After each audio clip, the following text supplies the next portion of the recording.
Enjoy the ride with Crystal Petry. Consulting, so inspiring.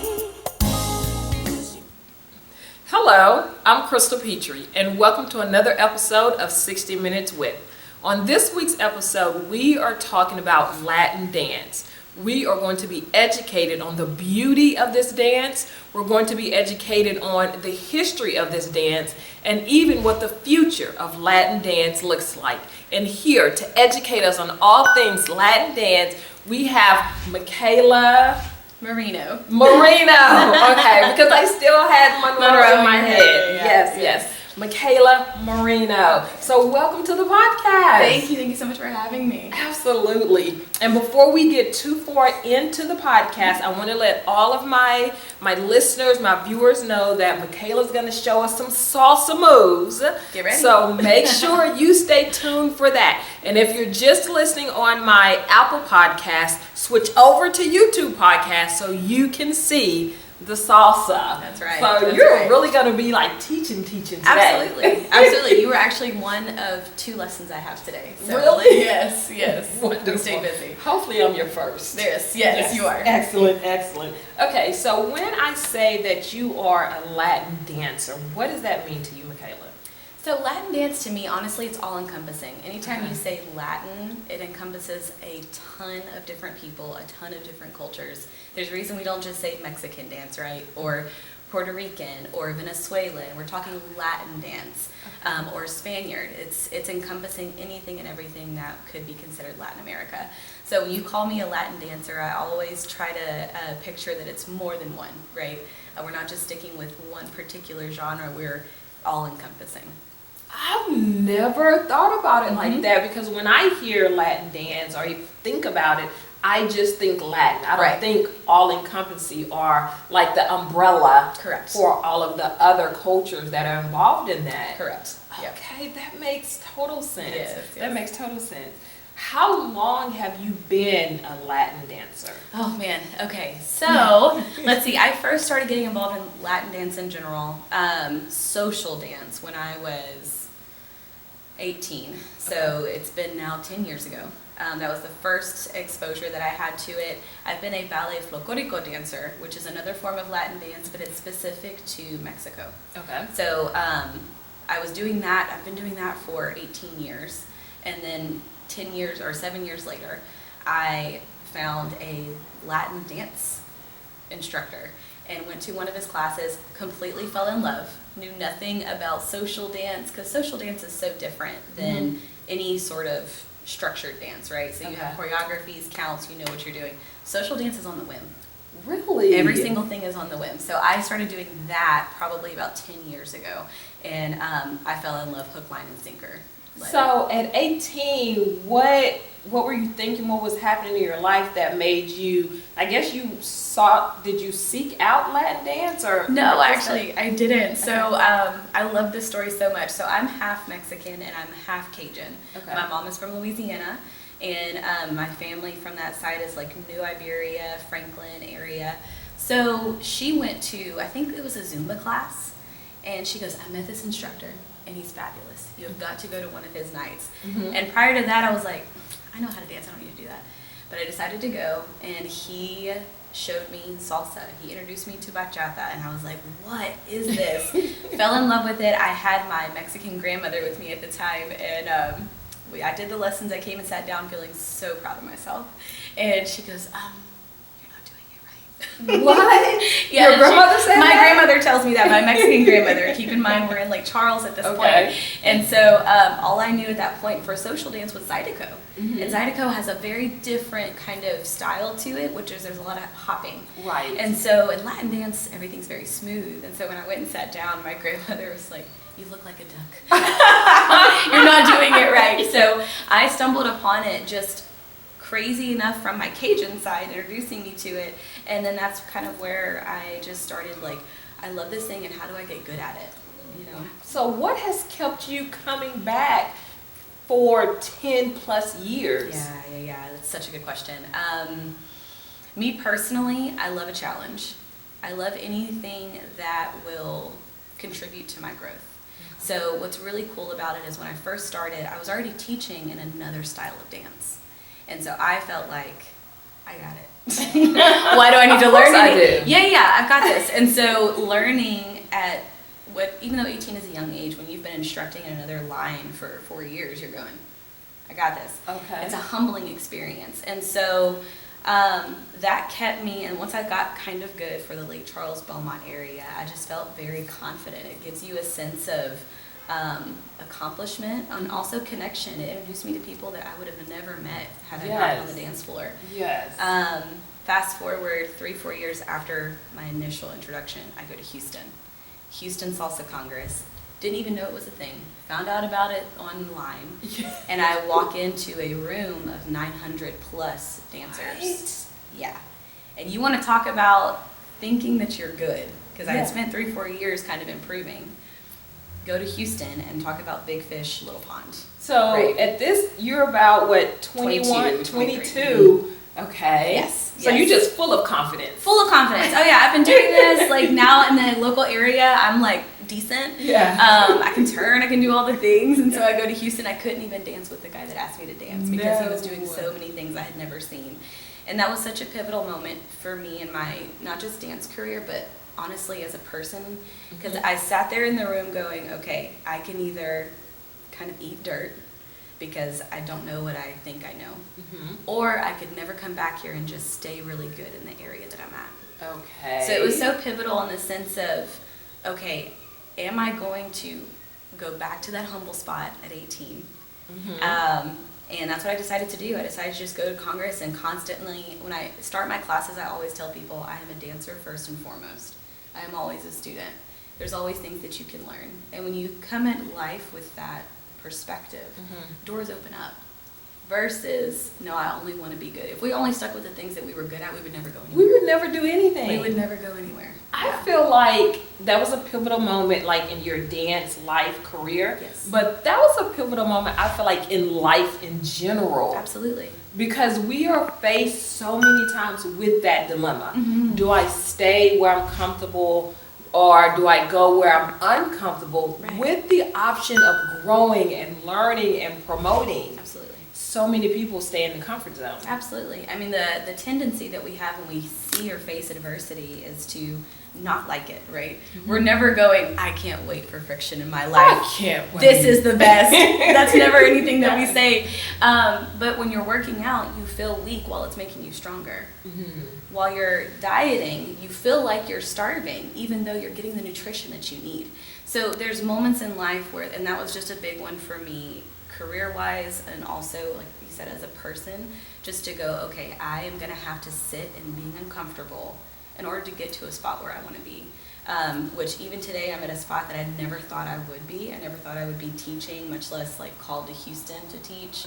And I'm still not where I think I want to go. Does that make sense? Yes. So it's just, it's been a really, really fantastic ride. Fantastic Do you journey. ever think that you would, and I don't know, like in your head and in your heart, what that end goal is or where you think you want to go, but do you ever think that you'll get to where you want to go? Oh, I don't think so. I think every time you accomplish something, you create a new dream, right? Yes. So even now, I think fast forward to today, I've had my studio. It's a private studio. I've had it for 1.5 years. That was my dream. I was like, if I could have a place where I could teach people and I'm not having to call and rent and do all these things. And now I'm going, okay, can I rent a space that I can fit more people in? Does that make sense? Yes. So even once I get that, it's going to be, okay, well, I want to put a performance team together. I've never been on a performance team. What does that look like? Instead of, okay, I can't do what I've never been a part of. It's like, that's so not true. You know, going back to Benjamin Franklin, I can't say, well, I can't invent a light bulb because it's never been done. Of course you can. Of course you can. Who says that you can't? Yes. It's going to come with 99 attempts of not creating a light bulb. Yes. You know what I just learned in another one of my podcasts? Have you ever heard of WD-40? It's some kind of, So the person was telling me that the reason that it's called WD-40 is because the owner or the manufacturer failed 39 times. That's awesome. and on the 40th time they figured it out. That's awesome. That's awesome. Yes. And those are things you have to keep in front of you, honestly. I don't know if you heard of Alex Hormozy. No. He's a business guy, business guru, very, very down to earth. But he talks about how his first 9 businesses failed. 9. And he came from a very successful family. He went to school for journalism, decided to scratch that, ended up living out of his car. And so he says, it's interesting because I hear people say, like, well, I tried this and it didn't work. He's like, 1, 2, 3, my 4th business. And he goes, and the thing is, when people would say that's not going to work, they were right today. Had I stopped there, they would have been right forever. Yeah. On my 10th business, that was a success. I copy and paste that business model to get to where we are today. He's a multi-billionaire. But even he has bigger goals, has bigger dreams. Anytime you accomplish something, you're kind of replacing it with something that's what's next phase. Yes. You know, that keeps you in the attitude of humility as well, because had you stuck with like just what I'm comfortable with, you don't have to worry about a new dream. Absolutely. Your dream is present. We're comfortable. Right. We're And comfy. We're fine. Yeah, We're good here. yeah, We're yeah. good here. So talk me through how you went from making that pivotal decision that I am going to go back to the humble 18-year-old girl and be a constant learner to now owning your own studio. Yeah. That's a big, I know it wasn't overnight. No. But that's a big jump. Yes. Yeah. So, there's so many things to unpack here. Let's see. So, kind of going back to my first experience in Houston, I now knew that I needed to get plugged in with that community. Okay. Didn't know who they were, didn't know what it looked like. I started asking all kinds of questions. So one thing about Latin dance, whenever you're dancing socially, you are actually having a conversation with somebody that you've never met before. And for the most part, when you're in that community, if you don't speak Spanish, you really can't communicate with them. Okay. The only way you can communicate is through dancing. And so when I started to, I have something to learn from every lead that I'm with. But leads, a really good lead will not give you more than you can handle.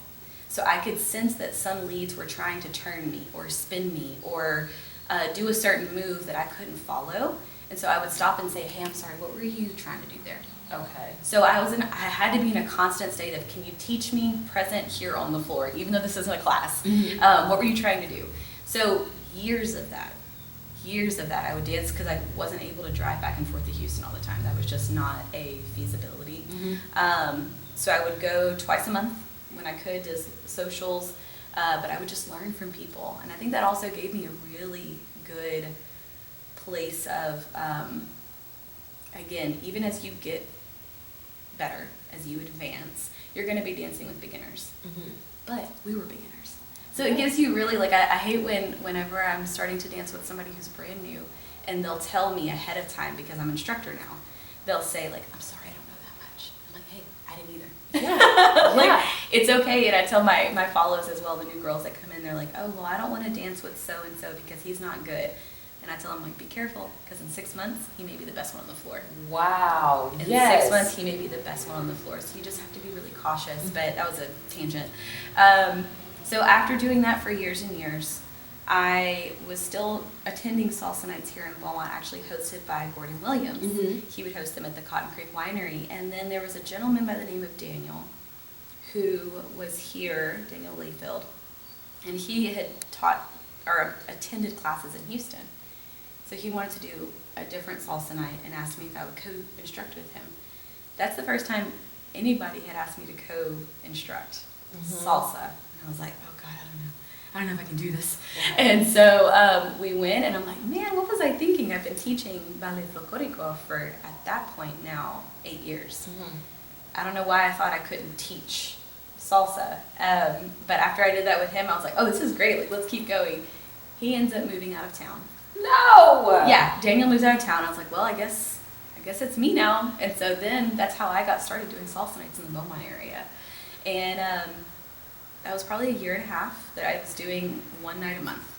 And Gordon was hosting another night a month. And then COVID hit. You want to talk about just, because even up to that point, I was wanting to open up a studio for folklorico. I was like, well, salsa can just be on the side, because I know people want to learn. COVID hit, and it was like, thank you, God. Because really? I thought you were going to be upset because it shut down everything. No. Had I opened my studio a month before COVID hit, what was I going to do for a year when people couldn't be Yes. close proximity. Yes. That would have put me in such a bind. Yes. And it was really such a thank you God for not answering that prayer. Yeah. Thank you Lord, because what was I going to do? Yes. A year after COVID, we decided to start salsa nights back up at Poor Brothers Brewery. A hit. First night we had 80 to 100 people there. It was just such a oh wow, people miss this. People miss connection. Yes. People really miss gathering, and again, we wouldn't have had that spark had COVID not happened. You don't really know what you have until it's gone. And that was community-wide. We just saw this catalyst in our community. So after COVID, we picked back up, and around that time, I bought a home. But I knew that I wanted to purchase a property, not for a primary residence, but to convert half of it to a studio. And that's what I did. So while COVID was going on, I had bought this house, and I was like, oh shoot, what am I going to do? But it took me almost 6 months, 7 months to convert that side to a studio. Mm-hmm. Perfect timing. Yeah. Because Perfect time. nothing is going. What was I going to do? Yes. Nobody's wanting to learn. Yes. The only thing that I had going on were weddings, because I do choreographies for first dances or quinceañeras, which are private events anyway. Perfect.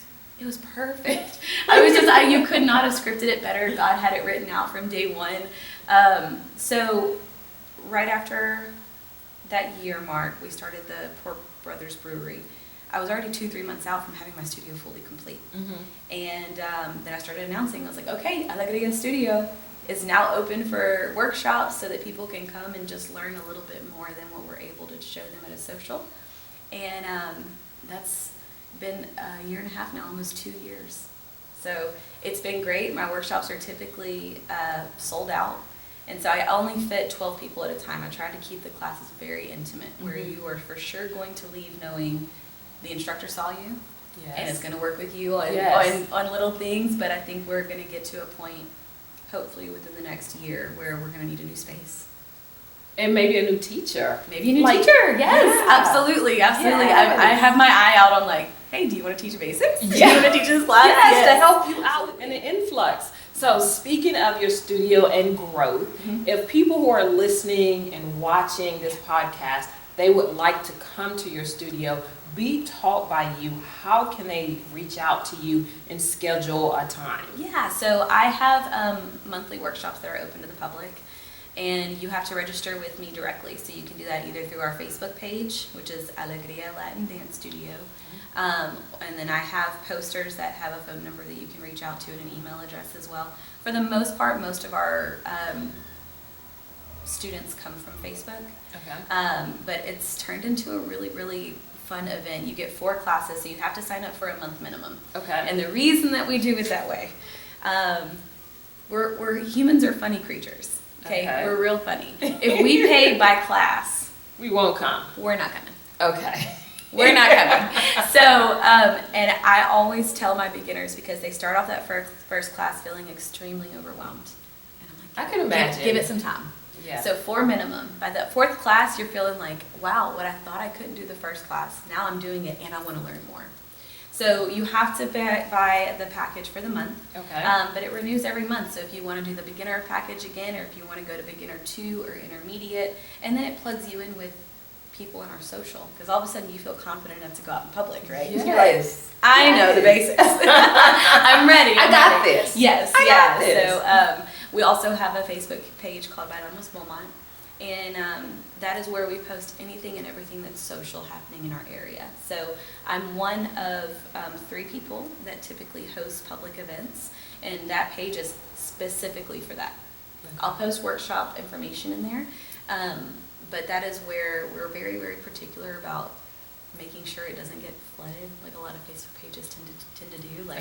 All of a sudden there's information there that has nothing to do with why I'm in here. Yes, there's spamming and all of this other stuff. Marketing, and it sounds so contradicting because I'm a small business, but we have small business people that are like, do you need your AC duct cleaner, That's your not pool? what we're And it's doing like, here. yeah, but almost Dance Beaumont is not about cleaning your pool today. That's not what we do. Yes, exactly. Yeah. And so partnering with Gordon Williams on that has been really great. We started that Facebook group with 40 people. It was almost like sitting at a dinner table. We were like, hey, let's just do something where we can all kind of keep up with each other. 40 turned into 100, turned into 200. When we hit 500, I wigged out. I was like, this is the best. We're almost at 900 people now. Yeah, which is so interesting because I was talking to somebody who said, oh, okay, well, you're getting there. And it was such a hurt, like, what do you mean? Because we're so excited. These are people that we intimately know and or maybe needed a salsa night. We're like, hey, this is specifically for this. To have 900 people that are interested. Yes. Hallelujah, praise the Lord. Like, I will celebrate the 500 for the rest of my life, you know. That's huge. Yes. I mean, to me, that's huge. Yes, Yeah. We feel very blessed, very fortunate. And of course, you keep mentioning Gordon Williams. Gordon Williams is the reason you're here. Yes, yeah. That's why we keep giving all the creds back to Gordon. Yes, yeah. He is the reason you're here because I interviewed him several months ago. I can't even remember. And he was like, you have to interview Micaela. And I was like, okay, because I've been knowing Gordon for years and I know his love of dance and salsa and Latin dance. And he was like, you have to. So thank you, Gordon. Yes. Thank you, Gordon. What is the history of Latin dance? Yeah. When did it become Latin dance? Yeah, so again, Latin dance is all encompassing. It's a huge Right. umbrella. So I kind of want to section off real quick. So the ballet folklorico I keep referring to, in English it's technically like folklore ballet. Okay. So folklore is also a part of Latin dance. So under Alegria's Latin dance studio, a section of that is a ballet folklorico group. Another section would be salsa. Another section would be bachata. So there's a lot of layers to it. Ballet folklorico, for example, is strictly history. All it is history in motion. We are wearing costumes, dancing to music, and doing moves that our ancestors would have done 300, 400, 500 years ago. And what's interesting about that is, in Latin culture, that is specific to whatever country you're from, Mexico, Venezuela, Puerto Rico. They all have different folklore.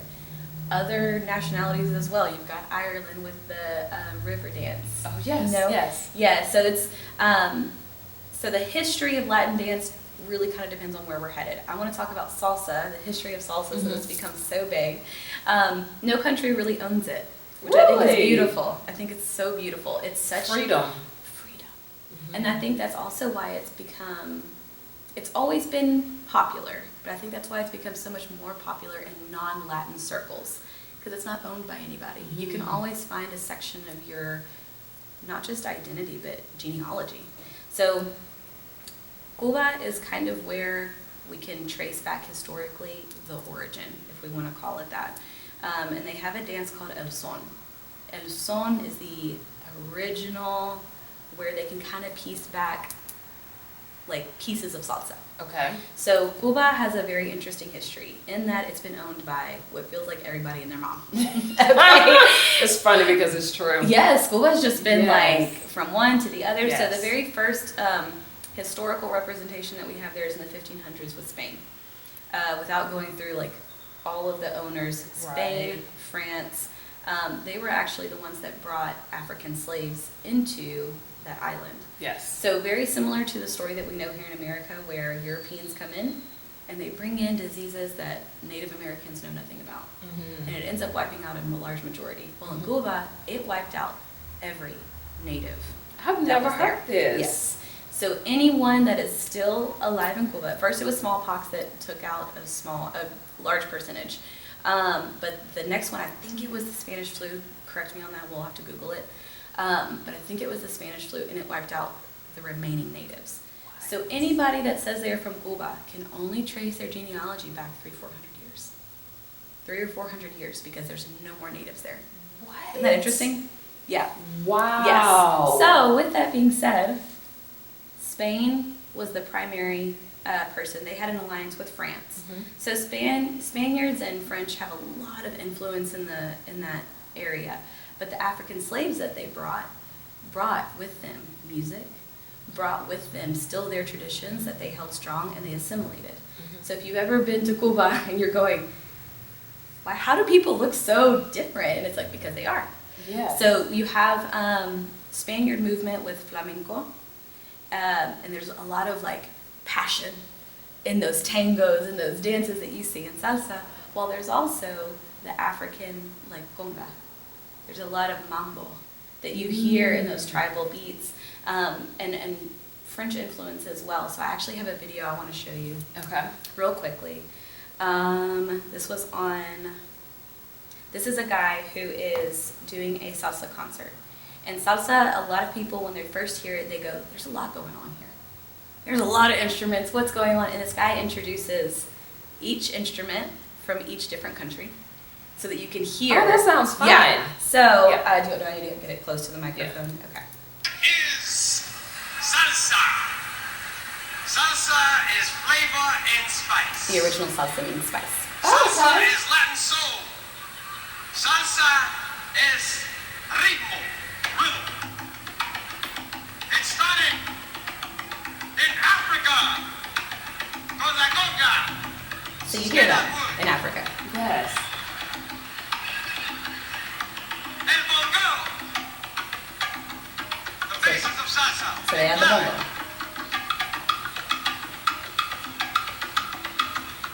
Es rico. De África al Caribe, Puerto Rico, So then the Caribbean starts to come in, Okay. México. the clatter. They have mixed with the Indian. And you can hear the different. Absolutely. Yes.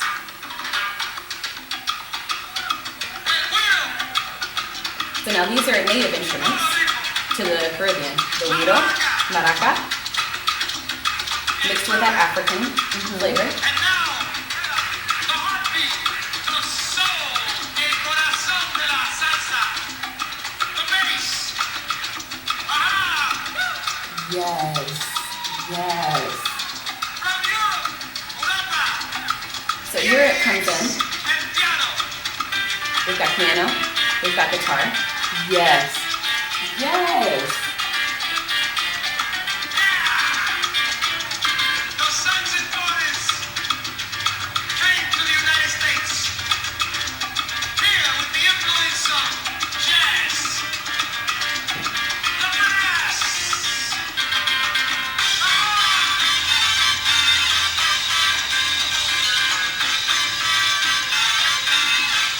So what I love so much about, because just like the music, you can hear the bass beginning in Africa. Okay, now we have a little more native influence with the Caribbean, the güiro, the maracas, and now we've got European influence. Whenever, as salsa is becoming more popular, I truly believe that it's connecting with people in a way that's deeper than just moves, that's deeper than, oh, this looks cool, oh, okay, I get to meet new people. It's connecting with your lineage. Yes, it is. You're talking about music and moves that go deeper than any of us can honestly even trace. Yes. America's such a melting pot, but truthfully, so is the world. So the last 300-400 years, there's been such a mix. And so I think that for me, it's been so beautiful to watch people connect to it. And I think the tendency is, wow, well, it's Latin, so I can't really relate to it. It's like, are you European? Of course you are. Yes, you can. Yes, you can. You can absolutely relate. Oh, you're African? Of course you can relate to it. Yes, you can. Yes. And so there's also a very close connection. So, okay, Spain and France have a ton to do with our history, especially in this area, right? Texas, Louisiana. Yes. The clave is kind of the base of salsa. It's that bump, bump, bump, bump, bump, bump, bump. It's the same in jazz. Oh, is it? Yeah, France and Spain are essentially from the same area. So this Yes. other video, Okay. And I'm going to cue the piano, but this is what we call the clave, the heartbeat of Cuban, Puerto Rican, and Dominican music, and also New Orleans second line, if you don't believe me. You're doing fine, I'm second line. You're doing fine, yeah, pretty mama, I'm the second line. Keep clapping. I In love this it. case, right? we're going to go to Cuba, through Puerto Rico, and New York City. 1, 2, 3. So what I love so much is you can hear that smooth transition. The second line, who would have thought that when you're in New Orleans and you're doing a second line, that you're also listening to the same beat that's in salsa? So whenever you're first listening to it, it can feel overwhelming. But you start breaking down those pieces, and all of a sudden you have a piece in there. Yes. Your family has a piece in there. Wow. You know, this is so much deeper than what we think, and I think that's also what keeps me like beyond addicted. Oh, I love plugging people into it because I'm plugging them into their history. you really are in such a fun, energizing way. Yes. And you know, a way, and one of the things that I love about how you're explaining this is you are explaining it in a manner that is very inclusive. Yeah, You know, because it is. Yeah, it is. Yeah, I don't have to force it. It is. That's what it is. It is. Yeah. But I mean, just speaking as an African American, so much of our history is taken away from us or washed over or whitewashed. But within this community, it's very in your face. It's Absolutely. very, you know, we got this from the Africans, we got this from France, we got this from Spanish, we got this from the Europeans. It's so inclusive. Yes. I love it. Yes, there's I love a era in ballet folklorico. So whenever I do any performance that asks for an educational PowerPoint, I have a PowerPoint that goes along with it, and it talks about this one particular phase that's called mestizos. Mestizos essentially means a mixture. Okay. It's when there was an assimilation of natives and European. That's typically what you're going to see across the board. Africa, Mexico, America. There's always going to be European and native mixing. In Mexico, they call it mestizos. And what's so beautiful about it, whenever I'm teaching, because the tendency is you can't erase history. History is actually the only thing that prevents us from making this bad mistake twice. When I think about people that are kind of focused on, well, don't do that because it brings a bad memory. It's like, well, if I erase all of my bad memories, if I erase all the times I felt less than, I would not have the confidence I have today. And so when it comes to that mestizo period, the focus is typically Europe comes in with diseases, kills people. Bad Europe. Yes, no bueno. Totally get that. While at the same time, look at the beauty that's celebrated within it. Now I get to keep a part of my history. Now I get to see how my history complements this other culture that would have never known each other. They would have never known each other. It's We true. would have never known each other. It's You know? true. Yes, yeah. So there's something to be celebrated at every turn if you're looking for it. And if you're looking for it, there's something to be completely disgusted with at every turn. At every At every turn. turn, yes. At every turn. Yeah.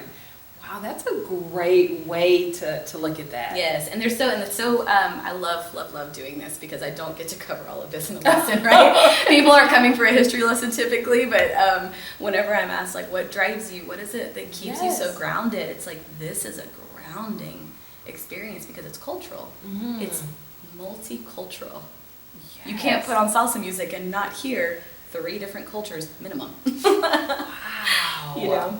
That is amazing. Yes. So, okay, when did specifically salsa become so popular in the U.S.? Okay. Thank you, because that was definitely the original question. I went around the world. No, it was a different question. You answered that question because I wanted the history. Yes. So this one is. So salsa kind of stuck in the Caribbean. Okay. And the upper part of South America until about the late 1800s. And then you started to see it a little bit more in the surrounding areas. But you didn't really hear about salsa in America until the 1920s. Okay. That was largely in part due to like the amount of Puerto Ricans and Cubans that were infiltrating into the U.S.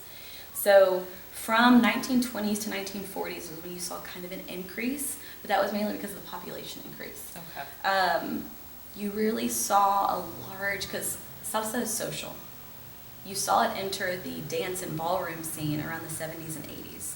And so what's really fun is my sister's a professional ballroom dancer. Oh, wow. Yes. That's amazing. It is. And she and I, we've gone head to head before because she is very proper and everything is counts and everything is, just very scheduled.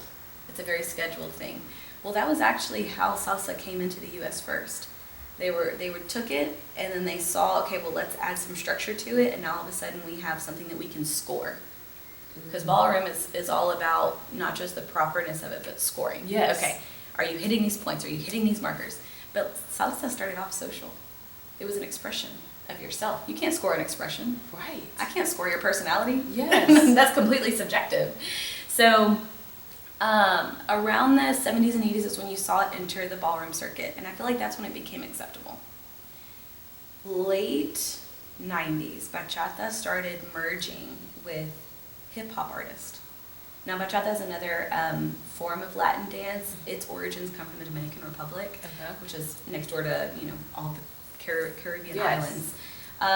And so people like Usher started merging with bachata singers. Really? Yes.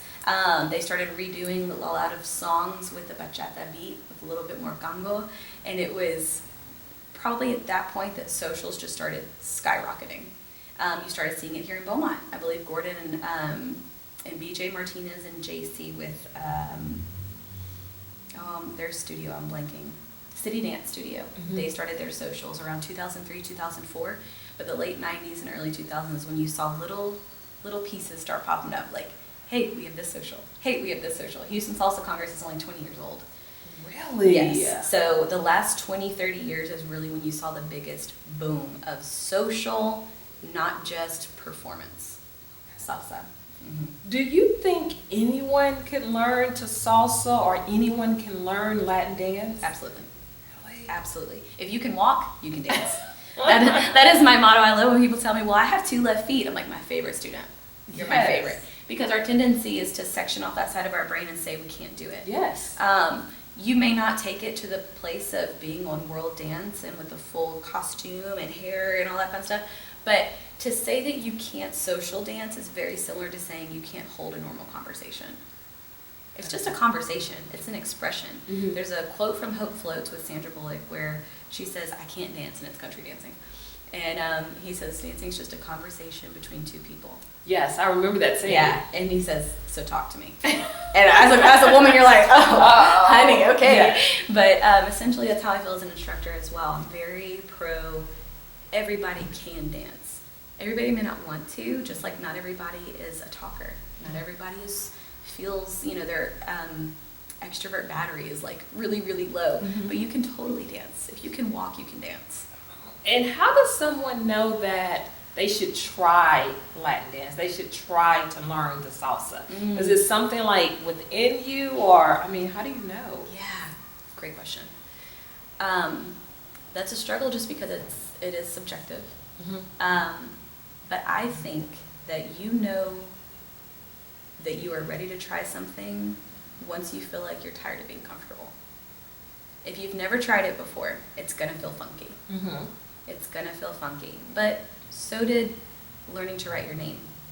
It's true. Everybody remembers learning your multiplication tables. I don't know what everyone's childhood was like, but I remember my mom and dad being like, how come you can't 2 times 2? 2 times 2 is 4. And I'm like, I don't get it.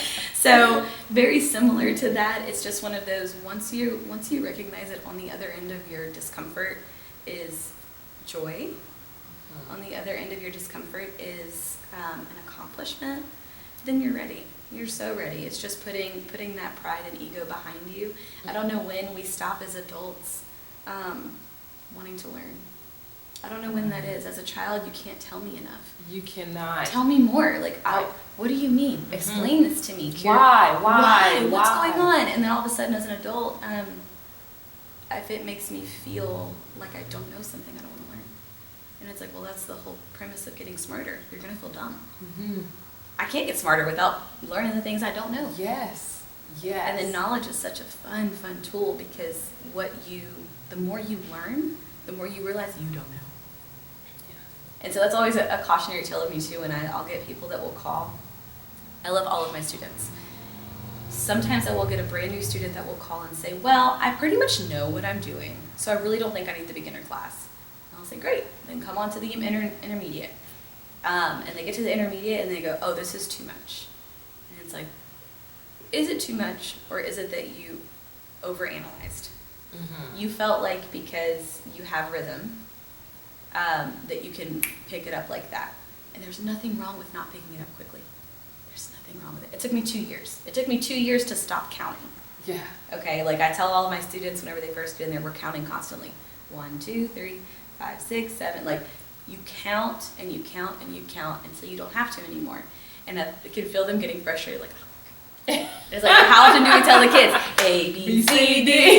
You know what I'm saying? Like, so until they get it. yeah. So once you get to a point where you're like, you know what, I want to put myself aside and see if I can not even see, but like put forth the effort to learning something new that is social that I can do worldwide. I have one private lesson right now. She goes to Colombia all the time. And she finally called me and said, hey, I have been over there and they're dancing all these things and I want to learn how to do it. I was like, great, come on over. But she was already ready to like, I'm tired of being there and just saying, I don't know. Okay. She's put that aside. I'm tired of saying, I don't know. Now I want to say, I'm getting there. Yes. Once you've crossed that road, come on over. Red Rover, Red Rover. Come on over. Yes. You know what? I know that we were talking about Latin dance, but I feel like we're talking about life. 100%. Life. 100%. Yes. Life. Yes. So how does Latin dance help with, encourage, grow communication? Yeah. So, Dr. Golden Wright is over at Lamar University, and he is a professional ballet and ballroom dancer. Gordon Williams is a social Latin dancer. Myself, I'm an instructor. But us three, we talk about this quite a bit just because it's so perplexing. It's one of those things that you really can't put on paper as far as why does dance just seem to correlate throughout life, but specifically with communication. A few of the things that we've discussed when it comes to learning how to communicate with people, how much of it is actually verbal. Do you know this percentage? You know what? I know this percentage. I think it's like 80% nonverbal, 20% verbal. 100%. I think it's like 20 to 15. Yes. Depending on which study you look at. Yeah. So 15 to 20% of how we communicate is verbal. And the other is nonverbal. Where would you put dance? As a verbal or nonverbal expression? I guess nonverbal, because for me, verbal is like talking. Right. You know? Yes. Right. Okay. So when it comes to learning how to social dance, you're actually picking up cues that are way beyond just counts. So not speaking from a studio perspective, because studio perspective, you've got counts here, turn here. You don't really have to think about what the other person's doing. In social dance, I've got to know that you are hearing me without speaking. I've got to know that we're communicating and we're also involved with the music on the same tempo. Those are exercises that you can't get within your brain from any other outlet at the same time. Because when you think about it, I'm as a lead. My job is to make sure that you are following me. And I'm to lead well. You as a follow, your job is to make sure that you're listening to me, which we'll get into here in a little bit because this is also one of my favorite things. At the same time, I'm being led by the music and trying to lead you well. And you've got to hear me while also being a good back lead in case I mess up. Okay? So if I mess up as a lead, your job is not to now, I'm a lead. I'm going to go ahead and take this off. Yeah. Which is our tendency, especially as strong, independent women out there, okay? It's the truth. Girl, my job is to be a base. I'm going to stay with the music so that way if my lead gets lost, he can come back right to where we were. Okay? Those are all things that it's difficult to describe in words because you're learning about all of the other 80% of communication skills you need. I need to be reading your face. I need to be reading your body language. I need to be seeing what's going on and how we're going to, in dance we call it tension. So like you're typically always holding the other person's hand and there's a connection there that we call tension. Okay. So if I'm just holding your hand and you're just like loose, there's no tension. But if you're tight a little bit and then I've got a little bit of maneuvering room, all of a sudden that's communication that's nonverbal. Does that make sense? Yes. If you are not holding your arm, but you're just like kind of what we call limp noodle, right? Now there's no communication. You're just there. Yes. And if that's not some conversations that you're in, I don't know what is.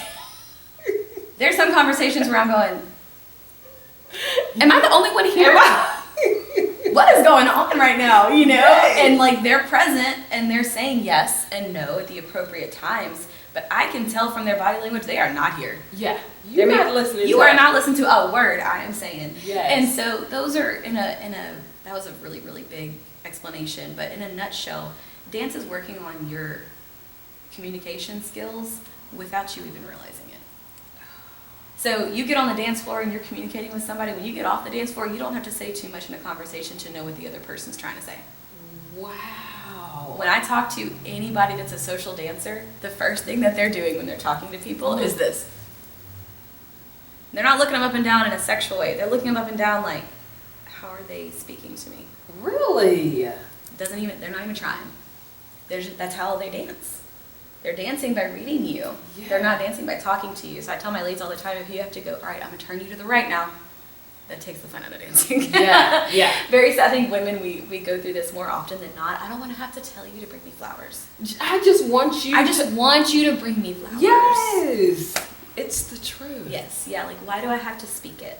Why do I have to tell you to clean the kitchen? Why do I have to tell you to take me out? Absolutely. Yeah.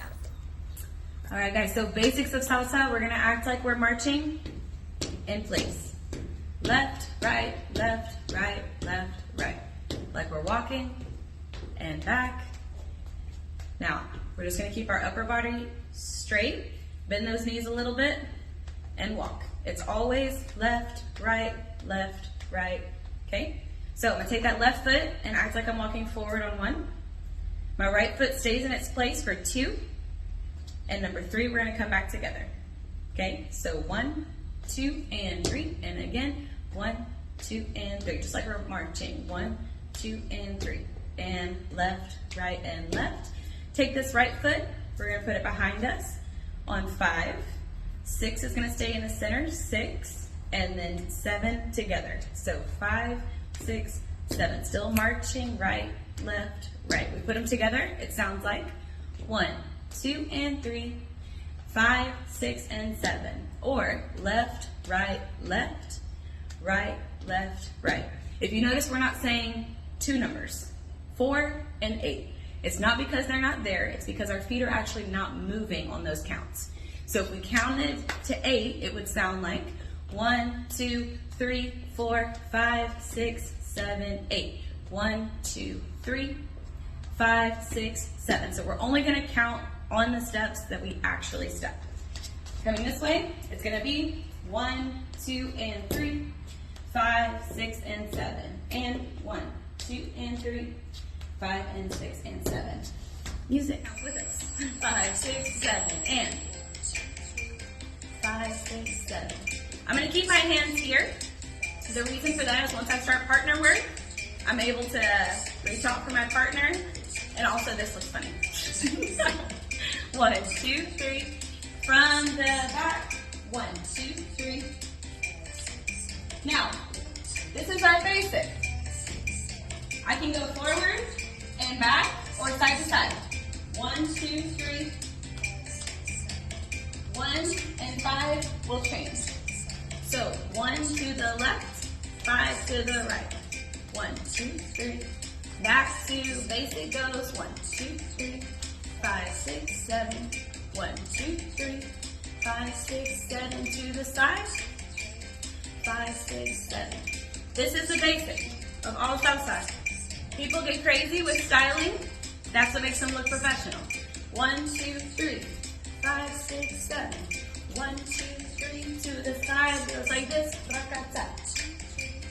5, 6, 7, and 1. But it's basic. 1, 2, 3, 5, 6, 7.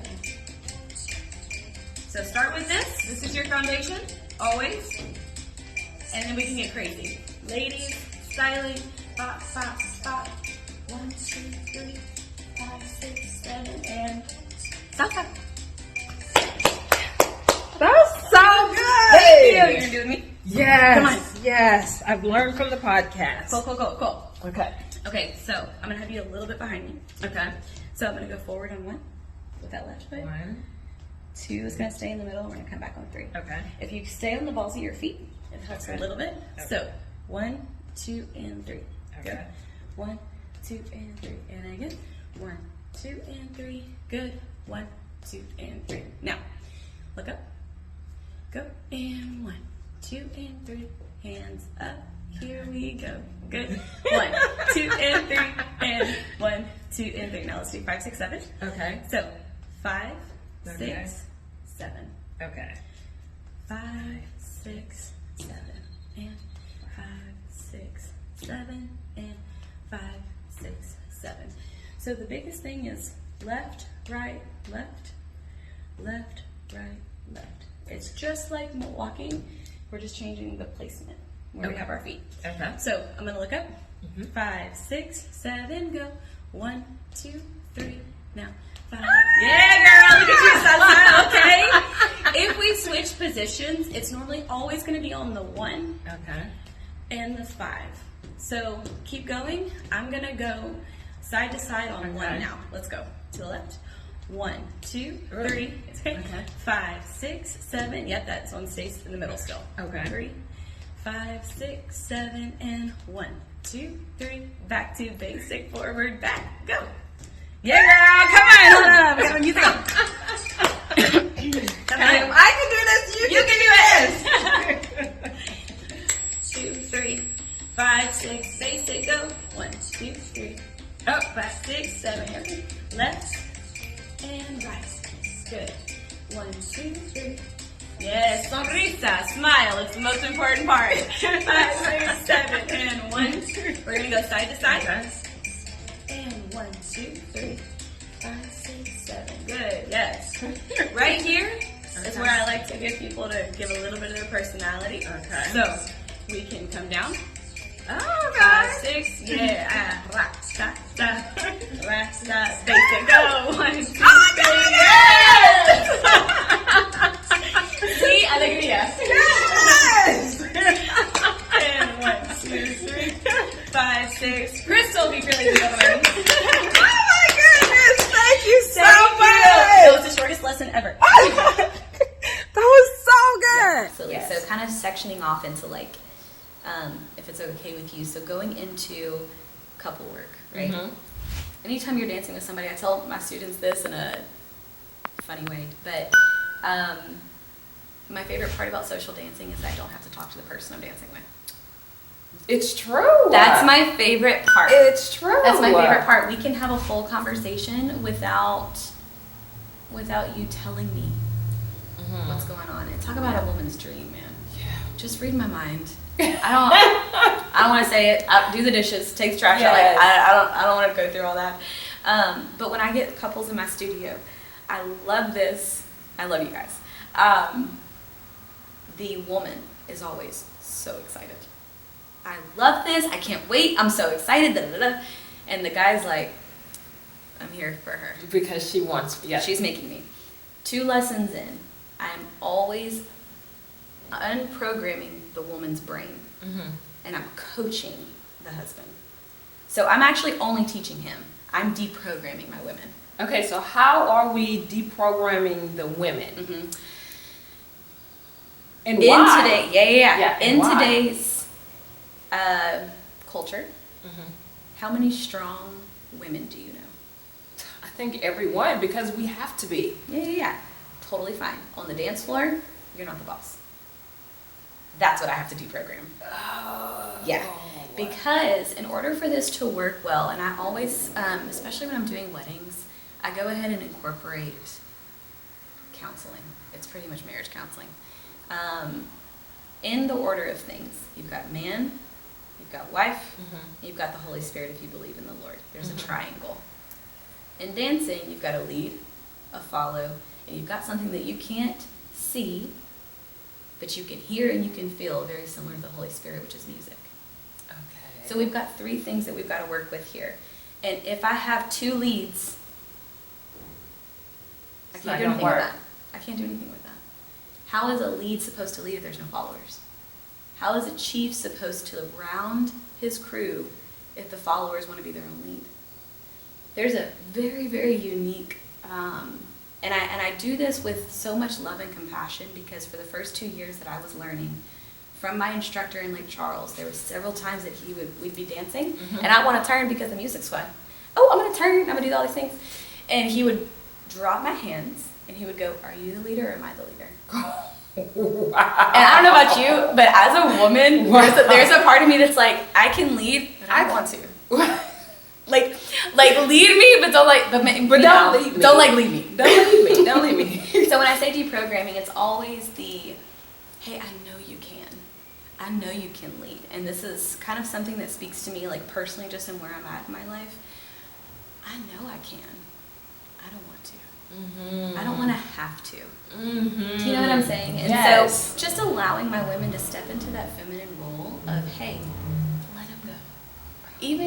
Even as he is learning to be a strong lead, let him learn. Don't take it from him.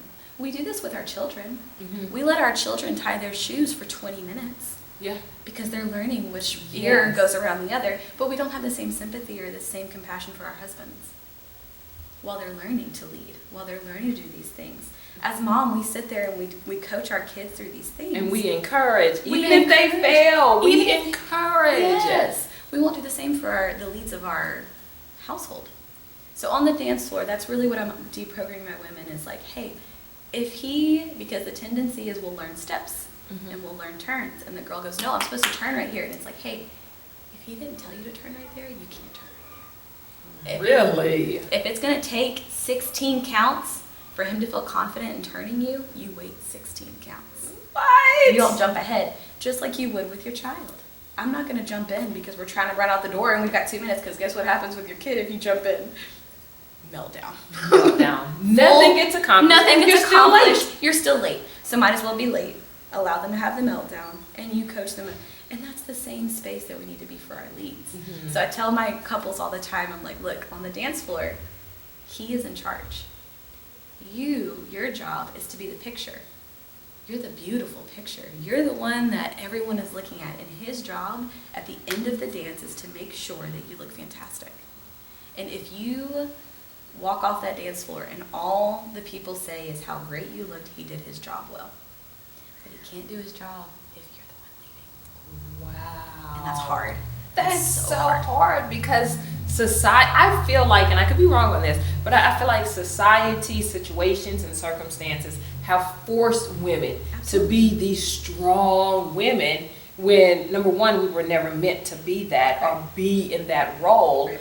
But also, it doesn't give us the chance to just sit back and let somebody else do it. Let me just Yes. be a woman. Yes, I'm in that space, and like I say, personally, just because I, for a very long time, was on the bandwagon of a strong, independent woman. I can take care of myself, don't need no man. Yeah. And it's one of those things like, but I want to. I want to not. Yeah. And so that's also another, like, when I'm coaching my couples, I love watching women just fall into, okay. Can you imagine being carefree? Y'all, I mean, Listen. let me tell you, on Listen. a list of things that people want to like draft for their dream guy, it's the ability to be carefree because he's leading. Yes. He may make one wrong turn, but in a 4-hour road trip, I don't care. I don't care. I don't care. And guess what? You're going to get me there. It's cool. Yeah. It's fine. Right. So it's one of those things that I think we want it. Mm-hmm. Our tendency is to not, it's to question our lead. We're questioning our lead constantly. I think that's even in our walk of life with the Lord, right? That's always what we're doing is we're going, Yes. Jesus, I want this and do it. And then we see a turn that doesn't look like it's headed where we want. And we're going, God, where are you? Where are you? And that's where the faith comes in. Absolutely. Belief in what you cannot see. Yes, I sent you a helper. I sent you a Holy Spirit that told you the next count is coming. Yeah. I'm just asking you to trust me. Girl, it's a whole Girl, are you my new best friend? Oh my God, am I falling in love with you on this podcast? 100%. Oh my God. Girl, and that's where it's like, how can you not love this? You know, this is a life counsel. This is a therapy session. This is an exercise. Girl, I ain't gotta go to the gym.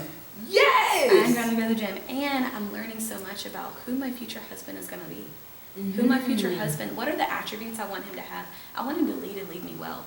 But I want to be able to trust him in a space where I'm only able to hear the Holy Spirit, even though I can't see him. Even though I'm just hearing him, I know that he's also speaking to my lead. Right. We'll get there. It's fine. Right. It's totally fine. And so when I say I love doing weddings. It's mainly for that. When I have couples in one environment, I'm able to give them a little bit more of the partnering than I am in workshops.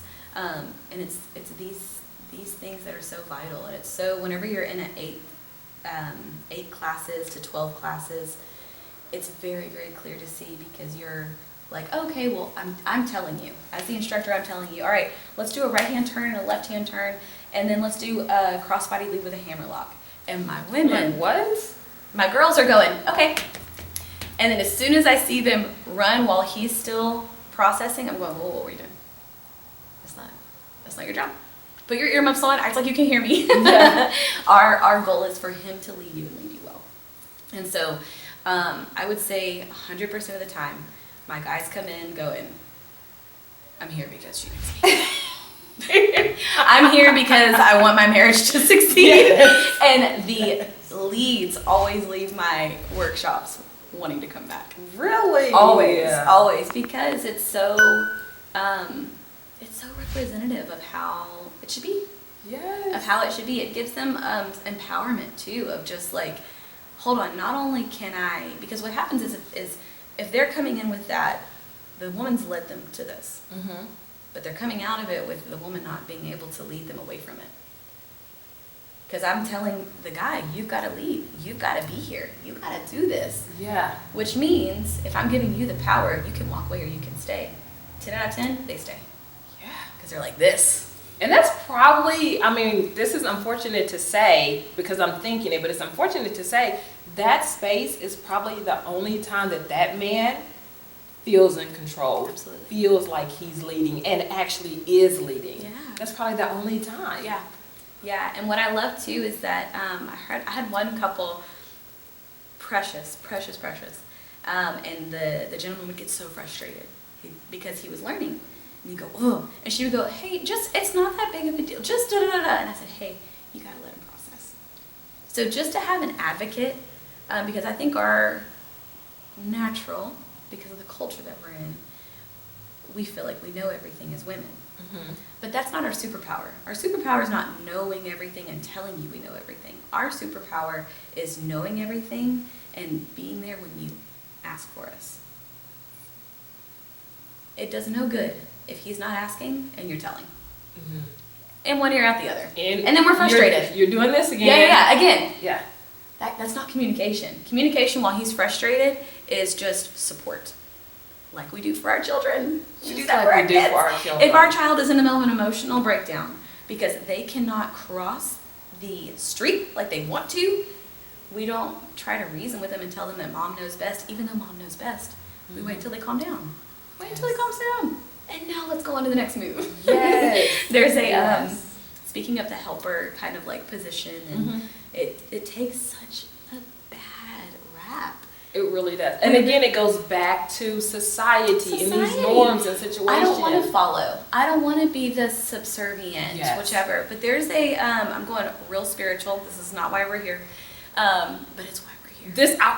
It's why we're here, guys. Why we're here. I was just about to say that. Yes, I truly believe that there's nothing that God puts in your heart that is not designed for His purpose. And so your passion's Latin dance, He's there. Your passion's fishing, He's there. Your passion is video creating, He's there. He's there. So there is a word in Hebrew that is said in the beginning of Genesis, and it talks about how God created the helper. Yes. And so people read that, and the common thing is, okay, so she is second. She is the assistant. She is less than. But the Hebrew version of that word, helper, is only used one other time in the Bible, in one other context. The only other context that it's used in is whenever it's referring to God helping Israel. But whenever you listen to that sentence, you don't think God is secondary to Israel. At all. Ever. You never think that. The context of that word is to help them get somewhere they could not go by themselves. So that's our role. If I'm a helper, because I'm going to help you get somewhere that you can't get to by yourself. God's going to help Israel knock out all the people that they shouldn't be able to take. You know? On the dance floor, in order for you to help them get to somewhere they can't be, in order for you to help them be the lead that they never thought they could be, your position is help. Your position is to be there while they get there. God didn't go in and fight all those battles. God was behind them while they were fighting. Be behind your lead while he's learning. Be behind your lead while he is learning new moves, learning the next phase of y'all's marriage and what that looks like, learning what it looks like to have children. The children out of the house, what does that look like? Your job as helper is not to be secondary to, but to help him get to a place he never thought he could get to on his own. Yes. That's empowerment, girl. That's a strong woman. Yes. Now that's a helper. Yes. Yes. That's a helper. Yes. Yes. Yeah. I feel like whenever you get married, you know, you got to fill out the paperwork and you get the marriage license and all of that stuff. In the fine print or the bold print, they need to say, you need to take salsa lessons. You need to take Latin dance lessons. Come on. Like, that needs to be a requirement for marriage. Yes. Yes. Wow. I kid you not, I have actually they just got married last month and they started taking counseling at the same time they were taking lessons for their first dance. Mm-hmm. And there was a few times where I was like, hey, you can't do that. Like, I'm gonna need you to sit down. I'm gonna need you to do this. Okay, can we address this? And it's always deprogramming. I spend most of my time deprogramming my women.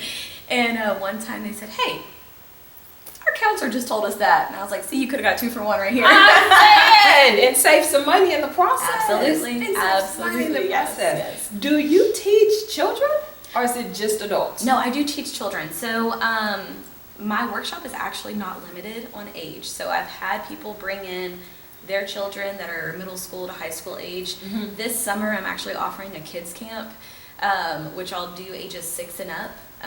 I have found, especially with my folklore group, 4 and 5 are rough.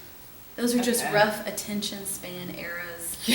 And I think anybody that has a 4 or 5-year-old's going, yeah. We got them for 20 minutes. Yeah. Outside, getting a 4 or 5-year-old to do a 45-minute class, Nah, that's not happening. That's not happening. So we'll offer a kids camp in June and July for 6 and up, and that'll be really fun. I'm That is excited going about to be super fun. What do you think, speaking of children and our children are the future, what do you think is the future of Latin dance? Ooh, okay. I think the future of Latin dance, it will be bigger than ever. I feel like if you can picture all of those movies that show the 40s and 50s, of the sock hops, I think that we are getting so much further away from human connection as we grow as a society with technology, cyber this, cyber that. I think there's a thirst and a hunger for human connection.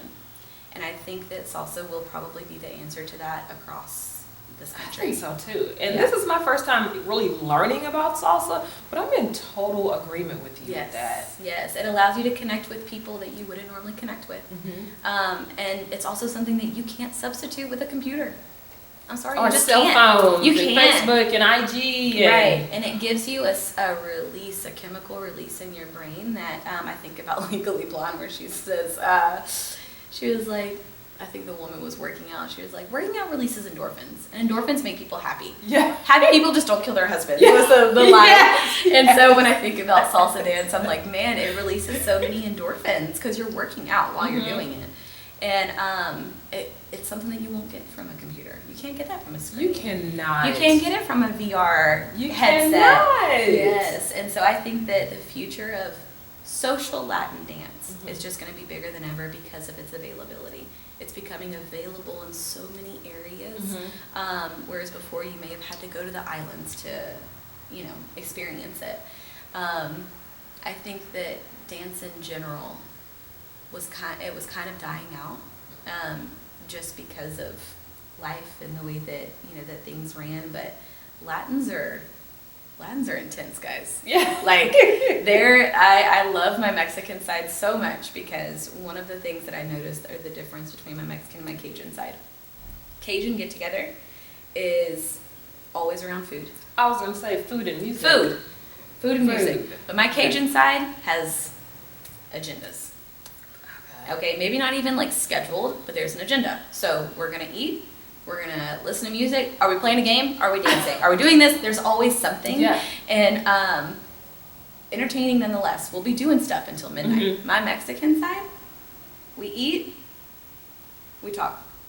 We sit, we talk for hours. There's no like. There's no activity, there's no game. Yes, music's playing, but we can be dancing or we can be having a normal conversation hours on end.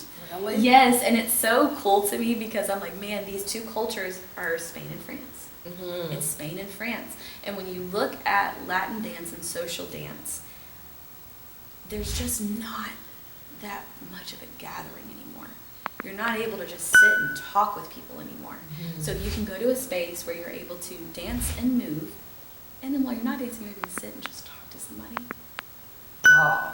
Yeah, it's about to blow up. You It's know gonna be what? huge. That sounds, because in my life, like there's always an agenda. Yeah. Like I got to do this at this time. I got to get here. You know, even if we're having a gathering for holidays or birthdays, there's always, okay, we're gonna eat, we're gonna play taboo, or you Right. know, there's always. But just to go and just be in the moment. Oh, that feminine side. Yes. How can I just Yes. be? Just be. Yeah, yeah. Yeah, it's gonna blow up. I feel it. Yeah. I feel it in my bones. Mhm. I've been involved with this for 10 years now, and it's bigger than when it was 10 years ago. I mean, Dallas and Austin, San Antonio, they didn't used to have the community that they have now, and it's huge. It's huge. So Beaumont, I think, is Southeast Texas. I don't want to say exclusively Beaumont, but we're growing, and I think that we're also still craving that human connection, and it's We gonna are. happen. It's gonna We happen. are. We have a lot of time to make up for. Yeah, with, you know, exactly. with COVID and everything. You are so passionate about this Yes. space.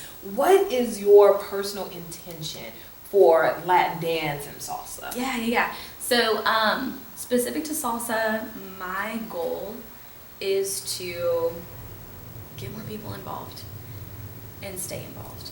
I think that if you come into this space with the intention of anything but loving the art, you're not going to make it. Okay. You're not going to make it. If you come into this space with anything other than connecting with community, you're not going to make it. And what I mean by that is you'll go on to the next thing that you're comfortable with. So you're going to start off with dance with a motive that would be to find somebody. And then once you find somebody romantically, I don't see you at salsa nights anymore. Oh. You know what I'm saying? It's the same thing with church. You go to church to find you a husband or a wife. Or to find you, and all of a sudden you're healed and you go back out for 6 months, you come back, you're going, I'm hurt. I'm hurt again. Jesus, help me. Yeah. Yeah. It's the same thing. And so my goal is to see salsa in this area be a place, and I honestly believe we're so close. We already have this established. It's just growing the numbers. We already have people that are so incredible. Like, you just connect with these people and your life gets better. Yes. And I think that that's where I see it in this area going, is just increasing in that area. Why do you think people should, I care about it just sitting with you and like receiving your passion and your energy behind it, but why should people care about Latin dance? Yeah. I think they should care about it because it's surrounding you. Whether you like it or not, it's surrounding you. If you're in Texas, it's surrounding definitely you. surrounding you. It's surrounding you. It's very similar to why should you learn Spanish? It's everywhere. It's everywhere. And so it's just another tool in your toolbox. It's something that I believe says something about you without you having to explain yourself. If you say, I like to Latin dance, there's all of a sudden a little niche there that's like, oh, okay. It adds an extra spice to your life, which salsa's original meaning It's was spice. Yes, I learned it from the Spice. video. Yes, yeah. Yeah. So I think that's why it's important. It's important for you to learn because it's surrounding you, and it's going to give you something on your resume that you probably didn't have before. Do you think, and this might be a sad indictment on my part, but the first time that I seen like salsa and really kind of heard about Latin dance was from the TV show So You Think You Can Dance? Yeah. Do you think that TV show or show similar to that has really pushed Latin dance and pushed salsa? They do, I feel like, just about every dance Yeah. on that show. Yeah, so I think shows similar to that, kind of what I was explaining with the 70s and 80s and salsa infiltrating the ballroom dance world. Those shows just boomed Yes. in the 90s and early 2000s. I think that it helped with the exposure of social dance, but I don't think it was a real crazy catapult for salsa. I think salsa was already there, and what those shows did was maybe just make it more comfortable, more common, because we're more apt to participate in things that are close to our vocabulary. If I hear the word dance over and over again, I'm probably more apt to dance. And so I think if anything, it maybe did that across the board. Specific to salsa, I think it was already headed there. I think it was already headed there. So without that, because they have so many different versions of dance on these shows, so you think you can dance, Dancing with the Stars. Yes. I think all it did was just make it more accessible. Oh, if I'm watching this show, why do I enjoy it? Maybe I should try something. Yes. I think it probably sparked Yes. that. Yeah, Yes. But as far as like making salsa bigger than it was, I think that was already there. And you know what I'm thinking about? Because when you were talking about, the salsa came from like social to something that you could like tabulate in one. That's exactly what they do on that show all the time. Yeah. They're constantly ranking and saying, you get 7 points here, you get 6 points here. When initially it was just a social interaction without all the extra stipulations. Yeah, it's a dance of your people.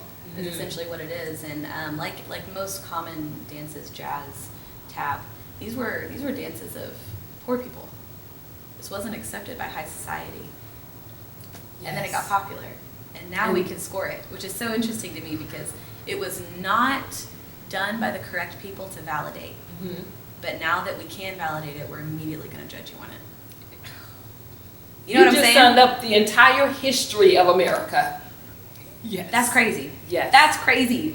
Yes. And so why I'm very passionate about my studio in particular is called Alegría, and Alegría means joy. Latin dance is joyful. Salsa and bachata, social dance, is joyful. So I don't have a competition team. I don't have a performance group for that side of it. It's something I would like to have. I battle with that internally. This is just internal battles because I want to keep it where it's supposed to be. It's meant to be an expression. It's meant to be joyful. It's not meant to be stressed over.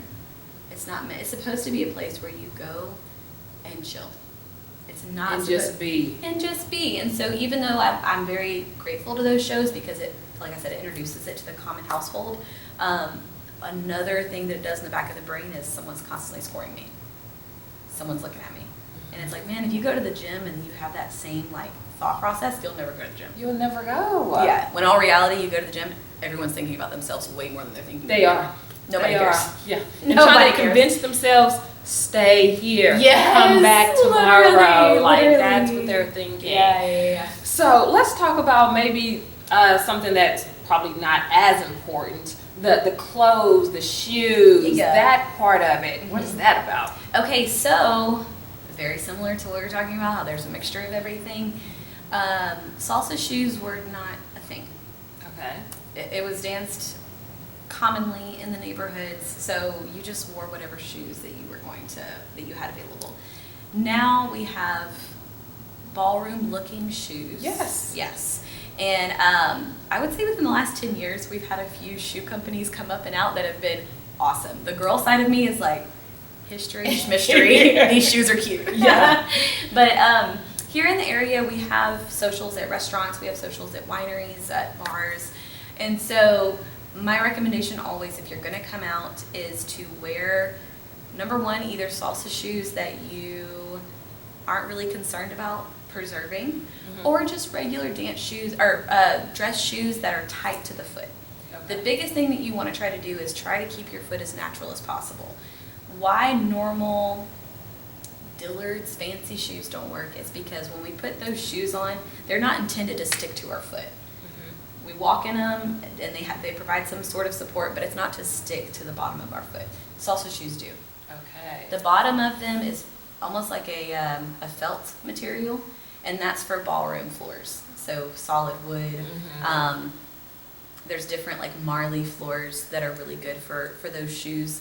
In this area, social dance, I don't find it urgent that you get salsa shoes unless you figure out that you're going to be doing it frequently. Okay. And for the comfort and the ability to turn, I'd go ahead and get those. I actually have brought a few with me because I've got a lot. The girl in you. The girl in me, the salsa instructor in me is always like, I need a new pair of shoes. So I think I probably have 10, 11 pairs of salsa shoes.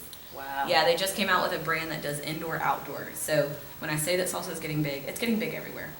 In Houston, they do pool parties.